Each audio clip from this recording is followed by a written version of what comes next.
जय श्री कृष्ण भक्तों। श्रीमद् भागवत महापुराण की भाव यात्रा नवम स्कंद के 20वें अध्याय तक आ पहुंची। इस अध्याय के अंदर चंद्रवंश में उत्पन्न हुए जो नहुष राजा थे उनके पुत्र ययाति, और ययाति के वंश में उनके सबसे जो छोटे पुत्र थे पुरु के वंश की चर्चा यहाँ पर की गई।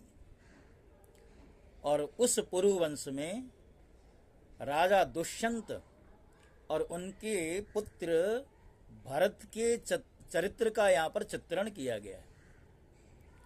भक्तों, जैसा कि आप सब जानते हैं, मेरी भागवत की जो भाव यात्रा है उसका जो संकल्प है धीरे धीरे अपने गंतव्य की ओर आगे बढ़ रही है।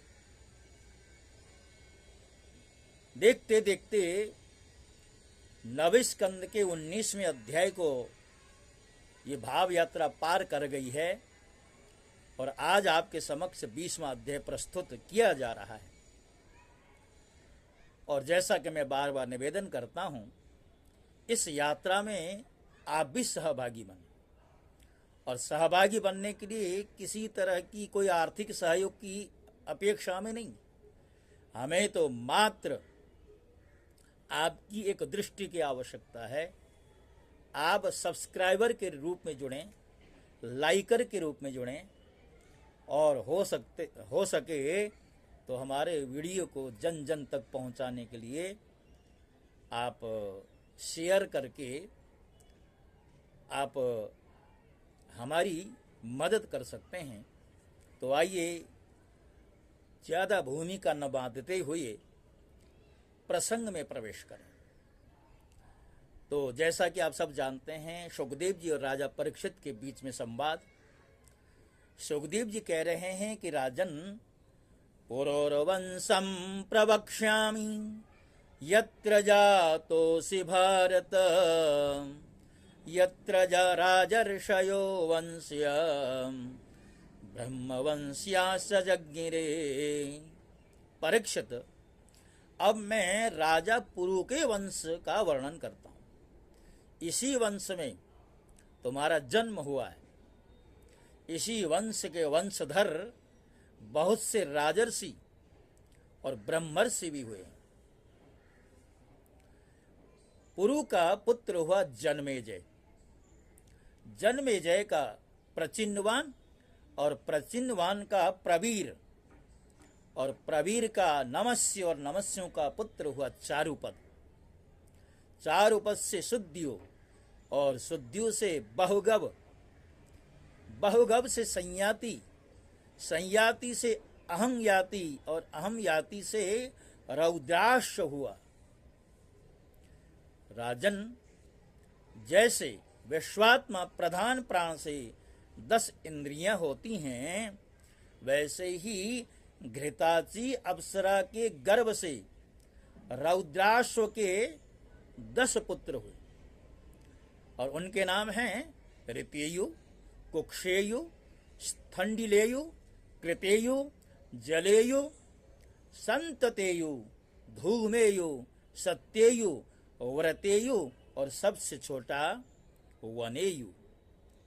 राजन, उनमें से ऋतेयु का पुत्र रंतिभार हुआ, और रंतिभार के 3 पुत्र हुए, समति, ध्रुव और अप्रतिरथ। अप्रतिरथ के पुत्र का नाम था कण्व। कण्व का पुत्र हुआ मेधातिथि। इसी मेधातिथि से प्रस्कण्व आदि ब्राह्मण उत्पन्न हुए। सुमति का पुत्र रैभ्य हुआ, और इसी रैभ्य का पुत्र दुष्यंत था। एक बार दुष्यंत वन में अपने कुछ सैनिकों के साथ शिकार खेलने के लिए गए हुए थे। उधर ही वे कण्व मुनि के आश्रम पर पहुंचे। उस आश्रम पर देव माया के समान मनोहर एक स्त्री बैठी हुई थी। उसकी लक्ष्मी के समान अंग कांति से वह आश्रम जगमगा रहा था। उस सुंदरी को देखते ही दुष्यंत मोहित हो गए और उससे वार्तालाप करने लगे। उसको देखने से उनको बड़ा आनंद हुआ। उनके मन में काम वासना जागृत हुई। थकावट दूर करने के पश्चात उन्होंने बड़ी मधुर वाणी से मुस्कुराते हुए उससे पूछा, कमल दल के समान सुंदर नेत्रों वाली देवी तुम कौन हो और किसकी पुत्री हो? मेरे हृदय को अपनी ओर आकर्षित करने वाली सुंदरी, तुम इस निर्जन वन में रहकर क्या करना चाहती हो? सुंदरी, मैं स्पष्ट समझ रहा हूं कि तुम किसी क्षत्रिय की कन्या हो, क्योंकि पूर्ववंशियों का चित्त कभी अधर्म की ओर प्रवृत्त नहीं होता। शकुंतला ने कहा, आपका कहना सत्य है। मैं विश्वामित्र जी की पुत्री हूं। मेनका अप्सरा ने मुझे वन में छोड़ दिया था। इस बात के साक्षी हैं मेरा पालन पोषण करने वाले महर्षि कण्व। हे वीर शिरोमणे, मैं आपकी क्या सेवा करूं? आस्यतां ह्यरविन्दाक्ष्य गृह्यतामर्हणं च नः भुज्यतां सन्तिनीवार पुष्यतां यदि रोचते। हे कमल नयन, आप यहाँ बैठिए और हम जो कुछ आपका स्वागत सत्कार करें उसे स्वीकार कीजिए। आश्रम में कुछ नीवार अर्थात तिन्नी के चावल हैं, उससे बना हुआ भात है। आप चाहें तो उसका भोजन करें और जंचे आपको अच्छा लगे तो यहाँ पर ठहर जाएं। दुष्यंत ने कहा, सुंदरी, तुम कौशिक वंश में उत्पन्न हुई हो, इसीलिए इस प्रकार का आतिथ्य सत्कार तुम्हारे योग्य ही है, क्योंकि राजकन्याएं स्वयं ही अपने योग्य पति को वरण किया करती हैं। शकुंतला की स्वीकृति मिल जाने पर देश काल और शास्त्र की आज्ञा को जानने वाले राजा दुष्यंत ने गंधर्व विधि के अनुसार उसके साथ अर्थात शकुंतला के साथ विवाह संपन्न किया। राजर्षि दुष्यंत का वीर्य अमोघ था। रात्रि में वहां रहकर दुष्यंत ने शकुंतला का सहवास किया और दूसरे दिन सवेरे वे अपनी राजधानी में चले गए। समय आने पर शकुंतला को एक पुत्र उत्पन्न हुआ। महर्षि कण्व ने वन में ही राजकुमार के जात कर्म आदि संस्कार विधि पूर्वक संपन्न की। वह बालक बचपन में इतना बलवान था कि बड़े बड़े सिंह को बलपूर्वक बांध लेता और उनसे खेला करता। वह बालक भगवान का अंशावतार था। उसका बल विक्रम अपरिमित था। उसे अपने साथ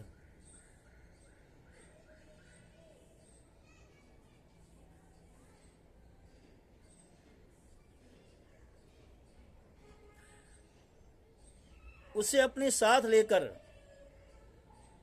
रमणीरत्न शकुंतला अपने पति के पास गई।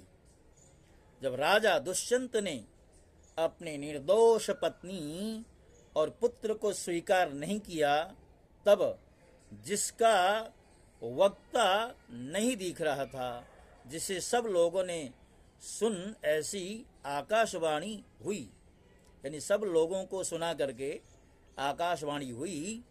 और आकाशवाणी ने क्या कहा? माता वस्त्रा पितुः पुत्रो ये न जातः स एव सः भरस्वपुत्रं दुष्यन्त मा एवमस्था शकुंतलाम। पुत्र उत्पन्न करने में माता तो केवल धौंकने के समान है, वास्तव में पुत्र पिता का ही है, क्योंकि पिता ही पुत्र के रूप में उत्पन्न होता है। इसलिए दुष्यंत, तुम शकुंतला का तिरस्कार न करो, अपने पुत्र का भरण पोषण करो। राजन, वंश की वृद्धि करने वाला पुत्र अपने पिता को नरक से उबार लेता है। शकुंतला का कहना बिल्कुल ठीक है। इस गर्भ को धारण कराने वाले तुम ही तो हो। राजन, पिता दुष्यंत के मृत्यु हो जाने के बाद वह परम यशस्वी बालक चक्रवर्ती सम्राट हुआ। उसका जन्म भगवान के अंश से हुआ था और आज भी पृथ्वी पर उसकी महिमा का गान किया जाता है। उसके दाहिने हाथ में चक्र का चिन्ह और पैरों में कमल कोश का चिन्ह था। महाभिषेक के विधि से राजाधिराज के पद पर उसका अभिषेक हुआ। भरत बड़ा शक्तिशाली राजा हुआ। भरत ने ममता के पुत्र दीर्घतमा मुनि को पुरोहित बनाकर गंगा तट पर गंगा सागर से लेकर गंगोत्री पर्यंत 55 पवित्र अश्वमेध यज्ञ किए, और इसी प्रकार यमुना तट पर भी प्रयाग से लेकर यमुनोत्री तक उन्होंने 78 अश्वमेध यज्ञ संपन्न किए। इन सभी यज्ञों में उन्होंने अपार धनराशि का दान किया। दुष्यंत कुमार भरत का यज्ञ अग्निस्थापन बड़े ही उत्तम गुण वाले स्थानों में किया गया था। उस स्थान में भरत ने इतनी गौएं दान दी थी कि 1000 ब्राह्मणों में प्रत्येक ब्राह्मण को एक एक बद्ध अर्थात 13,084 गौएं मिली थी। इस प्रकार राजा भरत ने उन यज्ञों में 133 अर्थात 55 जमा 78 घोड़े बांधकर 133 यज्ञ करके समस्त नरपतियों को असीम आश्चर्य में डाल दिया। इन यज्ञों के द्वारा इस लोक में तो राजा भरत को परम यश मिला ही, अंत में उन्होंने माया पर भी विजय प्राप्त की। यज्ञ में एक कर्म होता है मशनार। उसमें भरत ने स्वर्ण से विभूषित श्वेत दांतों वाले तथा काले रंग के 14 लाख हाथी दान किए। भरत ने जो महान कर्म किया वह न तो पहले कोई राजा कर सका और न तो आगे भी कोई कर सकेगा। क्या कभी कोई हाथ से स्वर्ग को छू सकता है? नहीं। भरत ने दिग्विजय के समय किरात, हूण, यवन, अंध्र, कंक, खश, शक और म्लेच्छ आदि समस्त ब्राह्मण द्रोही राजाओं को मार डाला। पहले युग में बलवान असुरों ने देवताओं पर विजय प्राप्त कर ली थी और वे रसातल में रहने लगे थे। उस समय वे बहुत सी देवांगनाओं को रसातल में ले गए थे। राजा भरत ने फिर से उन्हें छुड़ा लिया। उनके राज्य में पृथ्वी और आकाश प्रजा की सारी आवश्यकताएं पूर्ण करते थे। भरत ने 27,000 वर्ष तक समस्त दिशाओं का एक छत्र शासन किया और अंत में सार्वभौम सम्राट भरत ने यही निश्चय किया कि लोकपालों को भी चकित कर देने वाला ऐश्वर्य, सार्वभौम संपत्ति, अखंड शासन और यह जीवन भी मिथ्या ही है। यह निश्चय करके वे संसार से उदासीन हो गए। राजन, विदर्भराज की 3 कन्याएं सम्राट भरत की पत्नियां थी।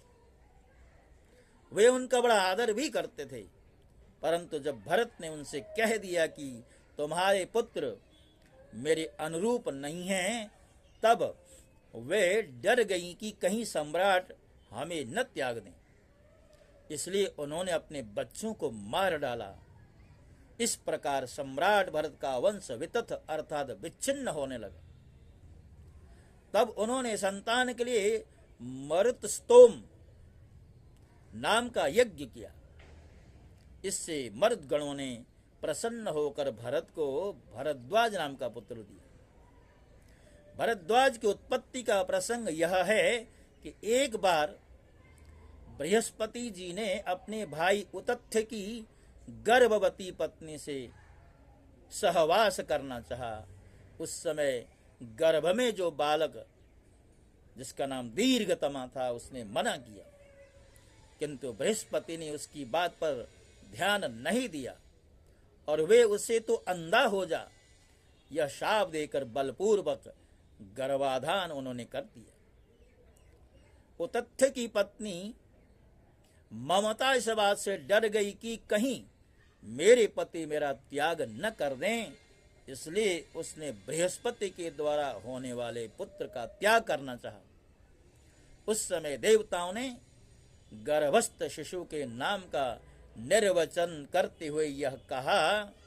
बृहस्पति जी कहते हैं कि अरे मूढ़े, यह मेरा औरस और मेरे भाई का क्षेत्रज, इस प्रकार दोनों का पुत्र अर्थात द्वाज है, इसलिए तू डर मत, इसका भरण पोषण कर।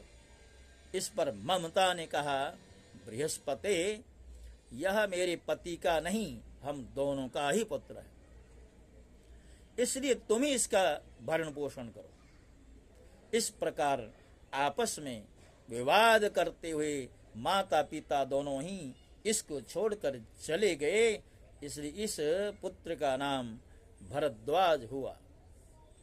देवताओं के द्वारा नाम का ऐसा निर्वचन होने पर भी ममता ने यही समझा कि मेरा यह पुत्र वितथ अर्थात अन्याय से उत्पन्न हुआ है, अतः उसने उस बच्चे को छोड़ दिया। अब मर्द गणों ने उसका पालन किया और जब राजा भरत का वंश नष्ट होने लगा तब उसे लाकर उनको दे दिया। यही वितथ अर्थात भरद्वाज भरत का दत्तक पुत्र हुआ।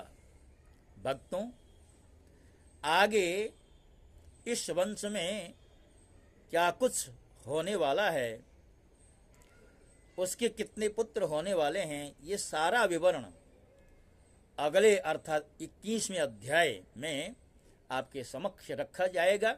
और जैसा कि आपको ज्ञात है, मैं प्रतिदिन एक ही अध्याय आपकी सेवा में प्रस्तुत करता हूं और आज की श्रृंखला पूरी हो गई है। इसी के साथ साथ मुझे आज्ञा दीजिए। ओम नमो भगवते वासुदेवाय। ओम।